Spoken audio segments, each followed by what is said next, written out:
जो प्रिंसिपल पिछले 2 साल से दारू पीकर आ रहा है, वो क्लासरूम में दारू की बोतल लेकर बैठता है और वो दारू पीने के बाद वो उसी क्लासरूम में सो जाता है छोटी छोटी बच्चियों के सामने।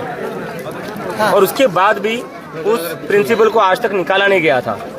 यहाँ के गांव वालों ने अभी तक 5 बार कंप्लेन की थी, ऑफिशियल रिटर्न कंप्लेन की थी 5 बार। उसके बाद भी यहाँ के जो शिक्षण अधिकारी है उन्होंने उन पर कोई कार्रवाई नहीं करी थी, उस प्रिंसिपल को निकाला नहीं गया था। लेकिन जब हमने ये मुद्दा उठाया शनिवार को और हमने कहा कि अगर उस प्रिंसिपल को हटाया नहीं जाता है तो हम यहाँ पर आंदोलन करेंगे, और जैसे कि आप देख सकते हैं पीछे गांव वाले आंदोलन पर बैठे हुए हैं। आज सुबह उस प्रिंसिपल को हटाया गया और ये कह रहे कि हमने तुरंत एक्शन ले लिया।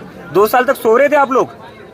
शिक्षण अधिकारी जो है, मैं उनसे पूछना चाहता हूँ, अगर उनके बच्चियों के सामने कोई इंसान दारू पीकर सोता क्लासरूम में, कोई प्रिंसिपल दारू पीकर सोता क्लासरूम में, उनके बच्चों के सामने दारू पीता, दारू की बोतल क्लासरूम में लेकर आता, तो ऐसे ही चुप रहे थे ये 2 साल तक।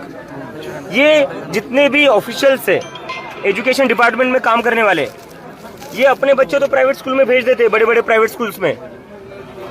ये स्कूल की ऐसी अवस्था। एक सेकेंड, ये अपने बच्चे तो प्राइवेट स्कूल्स में भेज देते हैं, और जो इनकी जिम्मेदारी है सरकारी स्कूल ठीक करना, उस पर काम नहीं करते। क्यों? क्योंकि इनके अपने बच्चे प्राइवेट स्कूल्स में है। यहाँ पर कौन पढ़ रहा है? यहाँ गरीबों के बच्चे पढ़ रहे, किसानों के बच्चे पढ़ रहे, मजदूरों के बच्चे पढ़ रहे। तो यहाँ पर कुछ भी हो तो चलता रहे। अपनी जो इनकी कोर जिम्मेदारी है सरकारी स्कूल ठीक करना, ये उसी पर ही काम नहीं करते। जब तक इनके अपने बच्चे सरकारी स्कूलों में नहीं पढ़ेंगे, यहाँ पर नीचे नहीं बैठेंगे, जमीन पर नहीं बैठेंगे, तब तक इनको नहीं समझ में आएगा एक किसान के बच्चे को, एक मजदूर के बच्चे को क्या प्रॉब्लम होती है।